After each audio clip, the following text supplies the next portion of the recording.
BA भाग द्वितीय वर्ष के अंतर्गत आज हम हिंदी नाटक और उसके उद्भव और विकास के बारे में अध्ययन करेंगे।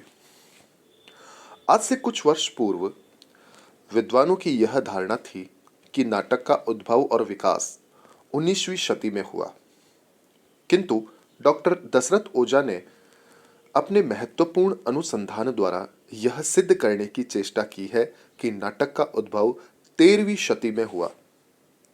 उनके मतानुसार हिंदी का सर्वप्रथम नाटक गाय सुकुमार रास है, जिसकी रचना 1289 में हुई।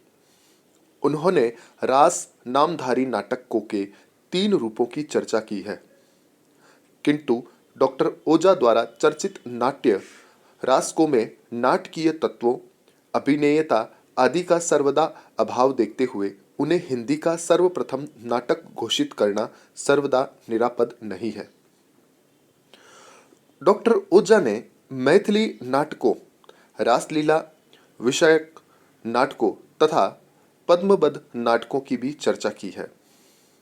मिथिला भाषा में उपलब्ध वास्तव में हिंदी के प्राचीनतम नाटक माने जा सकते हैं, क्योंकि इनमें अपेक्षित नाटकीय तत्वों का समावेश मिलता है। महाकवि विद्यापति द्वारा रचित अनेक अपेक्षित नाटक बताए जाते हैं, जिनमें गोरख विजय उपलब्ध है। इसका गद्य भाग संस्कृत में तथा पद्य भाग मैथिली भाषा में है। मैथिली भाषा में अनेक नाटक प्रणीत हुए।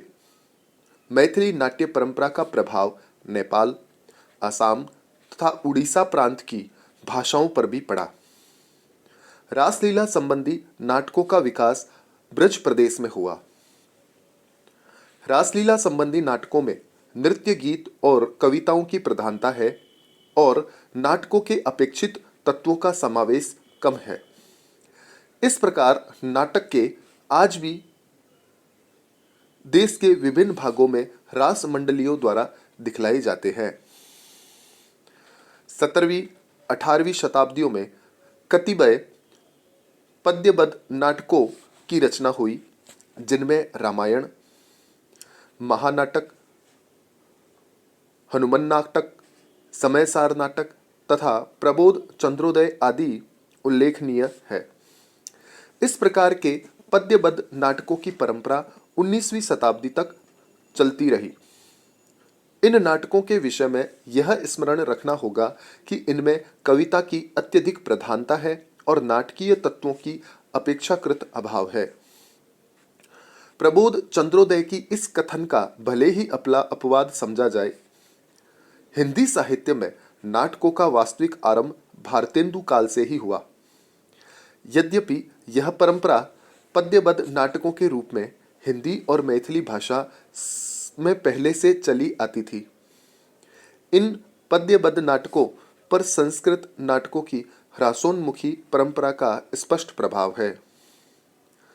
भारतेंदु काल से पूर्व हिंदी में नाटकों की अपेक्षाकृत अभाव को देखकर कुछ विद्वानों ने इसके नाना कारण बताए हैं, जैसे कि गद्य का अभाव, मूर्ति पूजा विरोधी मुसलमानों का शासक, संतों की निराशामूलक वाणी, किंतु हमारे विचारों में ये सभी कारण सतही है। नाटकों के उदय और अभिष्ट विकास के लिए राष्ट्रीय जीवनोल्लास एवं सांस्कृतिक चेतना का होना अनिवार्य है। भारतेंदु काल से पूर्व राष्ट्र के जीवन में सांस्कृतिक चेतना का प्रायः लोप हो चुका था और रीति काल में चिंतनहीनता अपनी चरम सीमा पर पहुंच चुकी थी। इसके अतिरिक्त हिंदी साहित्य का ह्रासोन्मुख संस्कृत नाटकों की पिछली परंपरा में मिली, जिसमें जीवन के प्रेरक तत्वों का अभाव था। ऐसी स्थिति में भारतेंदु काल से पूर्व यदि हिंदी साहित्य में नाटकों का अभिष्ट विकास नहीं भी हो सका तो उसमें कोई आश्चर्य की बात नहीं। 17वीं और 18वीं शताब्दी में कुछ पद्यबद्ध नाटकों की रचना हुई। इन नाटकों में रामायण, महाभारत, हनुमान नाटक, समयसार, चंडी चरित्र, प्रबोध चंद्रोदय, शकुंतला नाटक, सभासार नाटक, करुणाभरण है। 19वीं शताब्दी में भी इस परंपरा में नाटक लिखे गए, जैसे कि माधव विनोद नाटक, जानकी रामचरित नाटक, रामलीला बिहार नाटक, प्रद्युम्न विजय नाटक, आनंद रघुनंदन आदि, जिनमें अभिनेता का सर्वथा अभाव है। इन पर संस्कृत के नाटककार मुरारी, राजशेखर, जयदेव, छिमेश्वर आदि का स्पष्ट प्रभाव है। राजा लक्ष्मण सिंह ने कालिदास के अभिज्ञान शाकुंतलम आदि का अनुवाद किया है। अब हम नवीन नाटकों के संदर्भ में विभिन्न प्रकार के कालों के रूप में नाटकों के वर्णन के बारे में बात करेंगे। सबसे पहले हम बात करते हैं नव उन्मेष का युग, जिसे भारतेंदु युग या नव जागरण काल या पुनर्जागरण काल कहा जाता है। भारतेंदु काल राष्ट्रीय जागरण तथा नव संस्कृति चेतना का उन्मेष युग है। इसमें जहां एक ओर जन सामान्य में राष्ट्रीय भावना का उदय हुआ, वहां दूसरी ओर सामाजिक और धार्मिक जागरूकता आई। नव जागृति के संक्रमण काल में जन जीवन में राष्ट्रीयता और सांस्कृतिक चेतना के लिए उस युग में नाटकों का माध्यम अत्यंत उपयोगी सिद्ध हुआ। भारतेंदु के सजग व्यक्तित्व ने तत्कालीन जागरण के सभी प्रमुख तत्वों को कलात्मक रूप में आत्मसात किया। भारतेंदु का आधुनिक हिंदी साहित्य में वही स्थान है जो रूसी साहित्य में पुष्किन का। भारतेंदु तथा उनके समसामयिक नाटककारों की कृतियों में जनता का आशय और आकांक्षाओं का सर्वप्रथम हिंदी में सजीव चित्रण हुआ। भारतेंदु ने अपने पिता द्वारा लिखे गए नहुष नाटक का भी उल्लेख किया है, किंतु यह आधुनिक नाटकों के लक्षण की पूर्ति नहीं करता है। वह एक पद्यबद्ध नाटक है।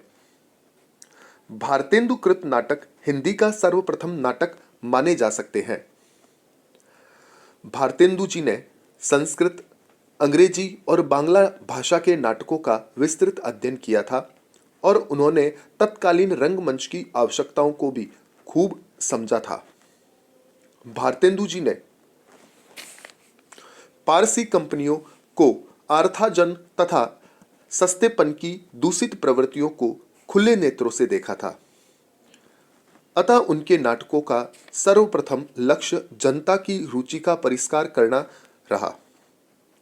डॉक्टर गणपति चंद्र शुक्ल गुप्त के शब्दों में, यदि हम एक ऐसा नाटककार ढूंढे जिसके नाटक शास्त्र के गंभीर अध्ययन के आधार पर नाट्य कला पर सैद्धांतिक आलोचना लिखी हो, जिसने प्राचीन और नवीन, स्वदेशी और विदेशी नाटकों का अध्ययन व अनुवाद किया हो, जिसने व्यक्तिक, सामाजिक एवं राष्ट्रीय समस्याओं को लेकर अनेक पौराणिक, ऐतिहासिक और मौलिक नाटकों की रचना की हो, जिसने नाटकों की रचना ही नहीं अपितु उन्हें रंगमंच पर खेल कर भी दिखाया हो, इन सब विशेषताओं से संपन्न नाटककार हिंदी में ही नहीं समस्त विश्व साहित्य में केवल 2-4 मिलेंगे और उन सब में भारतेंदु जी का स्थान सबसे ऊंचा है। तो ये भारतेंदु काल या नवजागरण काल जो तत्कालीन परिस्थितियों से प्रभावित होकर भिन्न प्रकार के नाटक लिखे गए थे, जिनके बारे में बात की।